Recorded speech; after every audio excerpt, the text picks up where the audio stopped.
Hello everyone. This video was put together by the TA team to share with you some of our impressions of the movie Green Book. Hopefully you will find it interesting and maybe you can respond, expand our ideas, or even share your own ideas. So my name is Andrea, by the way, and I'm going to talk about a topic that always catches my attention whenever it's present in a work of literature, music, or film. And in this particular film, I think it is portrayed in a very artful and thought provoking manner. The idea of alienation, that is. And in this particular case, I like how alienation is intertwined with the idea of self perception. Now, I'm not completely sure what drives me to concentrate on those elements, but I usually find myself thinking about how we as humans build our identity in an exchange of interactions with our environment, among other things. Sometimes that environment is nurturing, and some other times it's brutal. What is interesting about Green Book, and particularly about Don Shirley, is how we can observe two levels of isolation. A more concrete level of physical isolation, which in turn reflects his emotional isolation. So, for example, the first time we see Don Shirley on screen, which is the first time that Tawny and him meet, Don is sitting alone in his golden chair and he is several feet away from Tawny throughout most of the conversation, I think.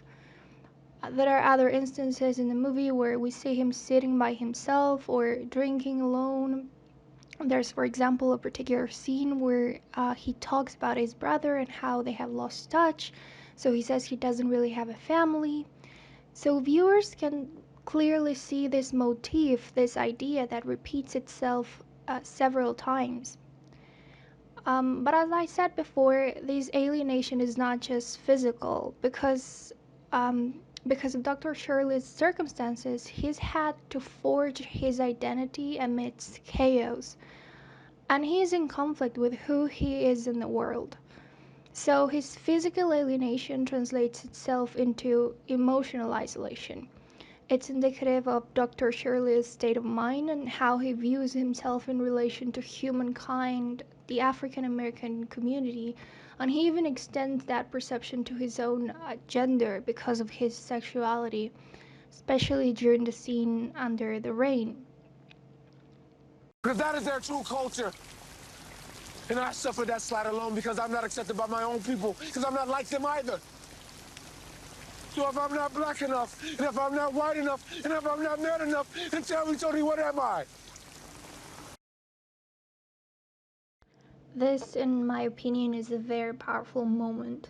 It's a glimpse into Shirley's internal world and the turbulence that individuals must experience when they try to find a place in a world that rejects their very existence. And I might think about these ideas and feelings very frequently, not just because they are beautifully and cleverly portrayed here, but because I believe that the keen eye we use to analyze movies and books and the compassion that we feel for characters in those films or books, or characters based on actual people like in Green Book, can and should be practiced in real life because it might give us the chance to extend a helping hand to those in need. Hello everyone, this is Julieta. This is my first time watching the Green Book, so we could say that this is a very authentic first impression. I really enjoyed this movie. What I liked the most was how strongly Tony and Dr. Don contrast. As we can see, they both come from very different backgrounds and have very different personalities, yet they can relate to each other and form a wholesome friendship and overcome the hardships that they come across during their trip. I think that they are a clear example of characters who act as foils because by contrasting so much, they highlight each other's unique features. Overall, I think this movie was easy to watch, and I really enjoyed Tony and Dr. Dom's relationship since they are so different that they work perfectly together.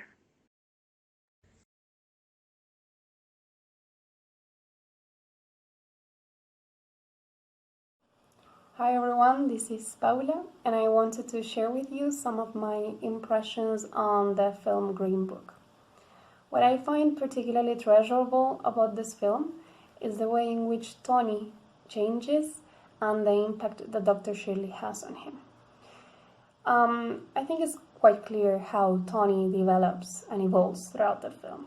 I think that this is because his time with Dr. Shirley teaches him to leave his prejudices aside, and he comes to understand the hardships that African Americans had to go through. So he adopts the role of a protector and of a friend. Don also exerts a clear influence on Tony's way of expressing himself.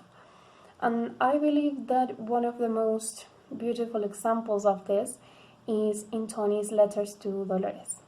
What he wants to do in the letters is pretty simple. He just wants to tell her that he misses her. So, the only way in which he seems to be able to do it is by describing the food he ate. But Don decides to help him and intervene, and in turn, Tony manages to write a beautiful letter to his wife while they're in Alabama. In his own way, Tony proves that he is capable of expressing the array of emotions that Dolores triggers in him. She is his home and shelter, and he beautifully shows this in his letter by comparing her to a house. So I think that at this point, we can see how Tony has been able to develop a new sensitivity that at the beginning he seemed to lack. So it is true that being in Doc's or in Dr. Shirley's company gave him a new understanding and appreciation of the African American situation in the US. But the point I wanted to particularly highlight here is how Dr. Shirley himself was crucial for Tony's development of a more profound way of expressing himself. So I hope you enjoyed the film as much as I did, and that you enjoyed Tony's letters as well.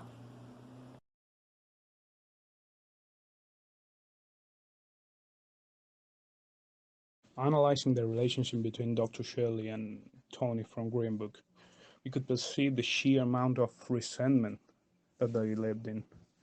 In that segregation era, black men were treated as less than men, and Dr. Shirley is trying to invert that social role in a way, reflecting upon Tony. He makes Tony feel bad for being an uneducated man. He makes him feel stupid, at least at the very beginning of the movie. And the dynamic of the relationship is pretty disrespectful in a way. We should try to analyze that for our lives. Sometimes we have problems with our people or with our situations, and we project on people we care, people around us, and we should actually uh, take a second thought and probably try to find comprehension or empathy in another way, not by making people feel what you felt. The importance of Green Book for us should be that this movie not only talks about racism, but also about how to manage this kinds of situation. No one can teach you how to manage your feelings, and it's something that you have to learn by yourself. But the idea of this movie, I think, is to make you realize that sometimes you become the same thing that you hate, or maybe not hate, but you are the same thing that you are being in trouble with. So I think we should reflect on that. We should probably take more care of the people around us and not make them an instrument to conduct our anger through. Hello everybody, I am Milan Bueno, one of the TAs for Language 5. Today in this brief audio recording, I would like to share with you my main impression of the movie Green Book. When watching the movie, I found it fascinating how Tony's greater exposure to Donald Shirley's experience with institutional racism leads Tony to develop a great empathy for Shirley. At the beginning of the movie, we get to know that Tony displays an obvious racial bias against African Americans. However, as Tony and Shirley embark on the tour in the south of the United States, Tony's cultural stereotypes of African Americans are gradually challenged in this trip. Tony experiences firsthand how Shirley is regularly dehumanized and devalued in ways that are upheld by the law. No matter how talented and well educated Shirley is, as Tony is exposed to Donald Shirley's painful experience, Tony develops great empathy for him. The severe beating at the bar and the deep-rooted racial prejudice among the white audience serve as a significant purpose to remind Tony of the difficulties faced by African Americans.